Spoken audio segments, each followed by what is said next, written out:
Good day, class. So for this lesson 8, I will just send a video lesson. So the lesson 8 is about the literal and literary meaning of the text or of the word. So later, after you answer all of your motivations, you can proceed to this video lesson. But if not, please, I'd like to advise all of you to please finish the activity first before listening or watching to this video. So again, our topic is literary and literal meaning of the words.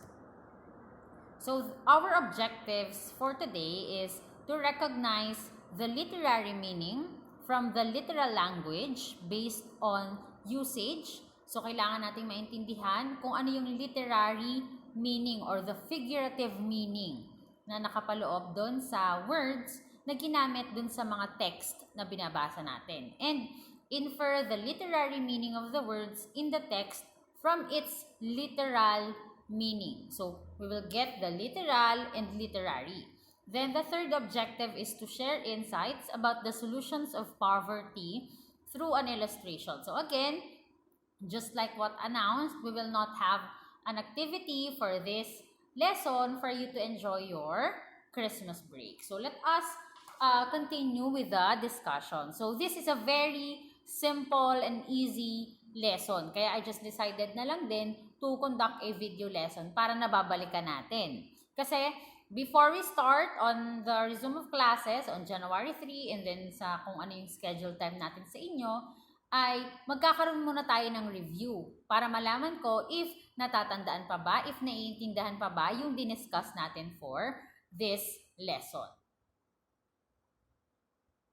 So, ang sasagutan lang natin is yung question 1 to 10 for the motivation part. So, madali lang naman po yun kasi lagi may choices po akong pinrovide for the activity. Again, our lesson for today is the literal and literary meaning. So, yung literal, yun yung ordinary form or yung totoong meaning niya.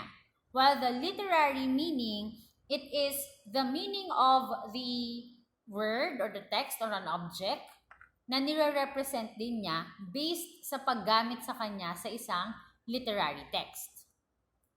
Literary meaning can also be called as figurative meaning. So, what does the word mean literally and figuratively? So, yun po yan, literally and figuratively. So, literal language means exactly what it says and does not use any figurative language. So, literal meaning, it's very straightforward. Nire-represent niya, ine-express niya kung ano yung totoong meaning ng word, ng object, or kung ano man ang bagay na kanyang dinidescribe or nire-represent. It's the primary meaning of the word. Literal. Kung ano yung totoong meaning niya, kung paano natin siya naiintindihan. Yun po ang literal language. But literary meaning is the meaning of a word associated with the use of a literary device.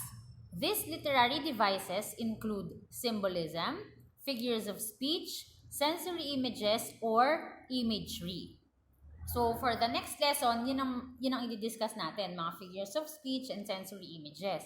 Kaya nga kailangan matandaan natin pa rin at mabalikan natin anong diniscuss natin sa lesson 8 kasi konektado ang lesson 9 and 10 and 11 sa ating discussion for today. So, again, literary meaning uses naman literary devices or figurative language. Pwede siyang gumamit ng figure of speech, ng mga simile, ng sensory images. So, literary meaning is the secondary meaning naman of a word or of an object na dinidiscuss or kung ano man yung concept na dinidescribe dun sa literary text.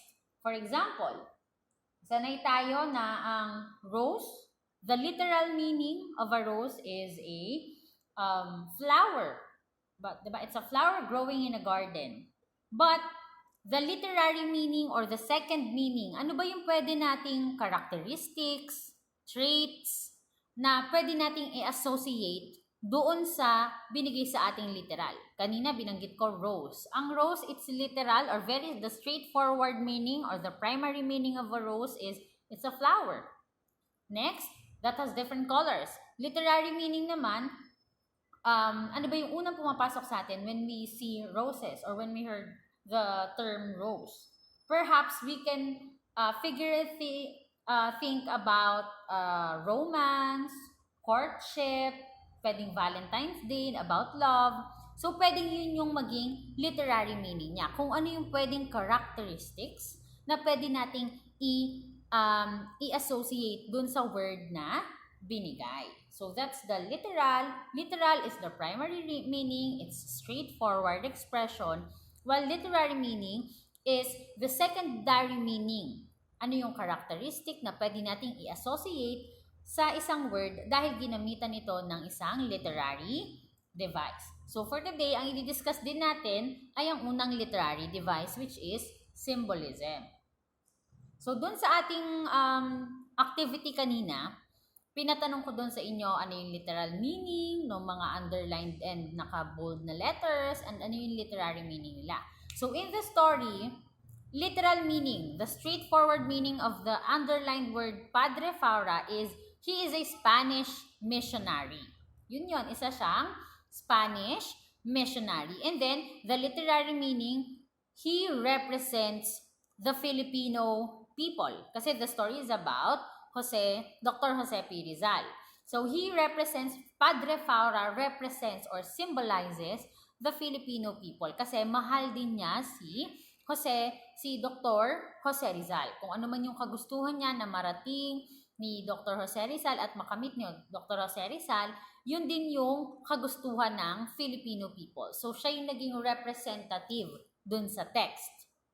Next naman is the purgatory. So, purgatory, the literal meaning of the purgatory is temporary place for soul.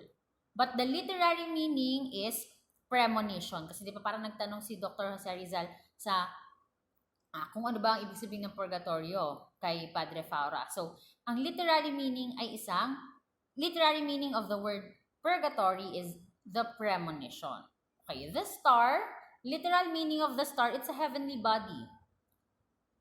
Yun ay very scientific ang meaning ng star. Pero literary meaning, ina-associate or kino-compare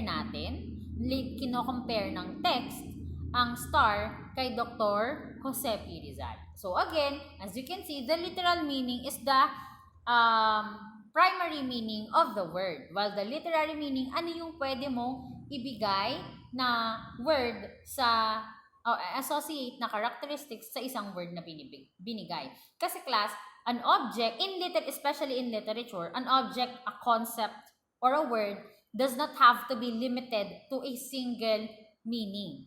Kailangan sa literature, napakadami talaga ng pwede nating maipalabas na meaning. Kahit pwedeng yung sinulat ng writer, yun yung para sa kanya, meaning, may mga ibang readers na iba yung nakikita nila na meaning dun sa sinulat ng writer. So, again, in literature, the words does not have to be limited to a single or one meaning alone. So, the words Padre Faura, purgatory, and star used the literary device symbolism to represent another meaning. So, ang literary meaning ay gumagamit ng literary devices. So, ang unang literary device na ating pag-aaralan ay ang symbolism. So, symbolism is the art of using an object, pwedeng a concept or a word, to make a clear picture of an abstract idea or ideas. When we say abstract, parang magulo at saka sa cognitive. Sa isip lang natin na create yan. So, kailangan kasi magkaroon tayo ng concrete na meaning. Magkaroon tayo ng clear na meaning. Ano ba yung pinaparating nito? So, since kailangan natin ng clear picture or meaning ng kung ano yung binabanggit sa story, sa selected text, sa literary text, kailangan natin gumamit ng symbolism. Ano yung symbolism? Sinisimbolize niya kung ano yung maaaring meaning ng words na binibigay dun sa literary text. So it's the art of using an object to make a clear picture of an abstract idea or ideas. Symbolism is a literary device na gumagamit pwede ng words, ng people, ng marks, ng location, or any abstract idea para ma-represent natin yung something or yung isang bagay beyond its literal meaning. Para makapag-provide pa tayo ng clear, concise, and madami pang meaning.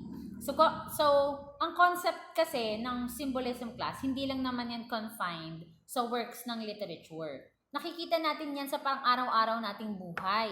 Tsaka nagagamit natin yan pagka nagagamit natin yan sa pang-araw-araw na buhay natin, subconsciously or unconsciously, gumagamit na tayo ng symbolism. Kasi minsan may mga nakikita tayong bagay na ina-associate natin sa isang pangyayari, sa isang tao, sa isang bagay na hindi naman totally related.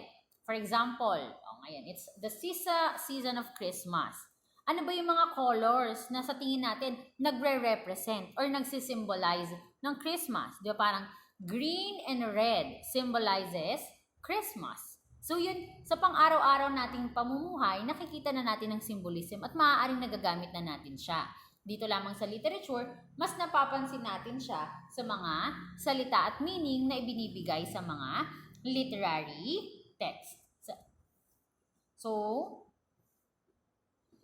just like what I said earlier, Padre Faura symbolizes the Filipino people who witnessed the death of Dr. Jose Rizal.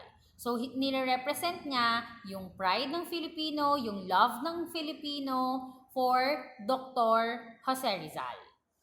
So, even though he's a Spanish missionary, nandun pa rin yung devotion niya, yung gusto niyang kilalanin ng kadakilaan ni Dr. Jose Rizal.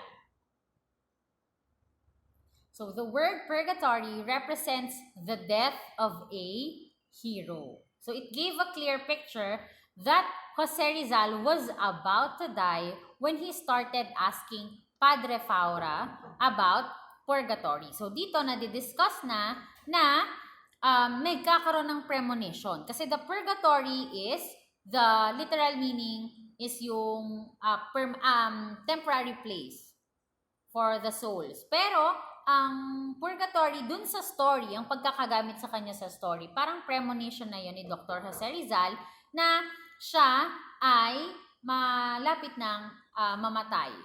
So, and the last one is the object star represents Jose Rizal because he gave an enlightenment to the lives of the Filipino people. So, the literal meaning of Jose Rizal is star, while the literary meaning or the figurative meaning used in the literary text is kino-compare siya sa isang star kasi yung hope and enlightenment na nakaya niyang ibigay para sa ibang tao.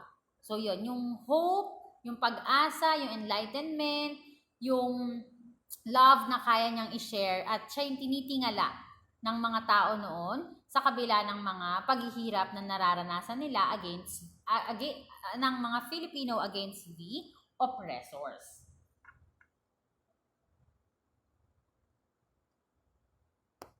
So that's the end of the lesson. Just like what I said earlier, wala naman po tayong activity for this lesson for you to enjoy your Christmas break. Just an addition, bakit ba gumagamit ng symbolism sa writing? First is, it adds emotion to the story, to the selected text, to the essays, to the selection, to the literary text.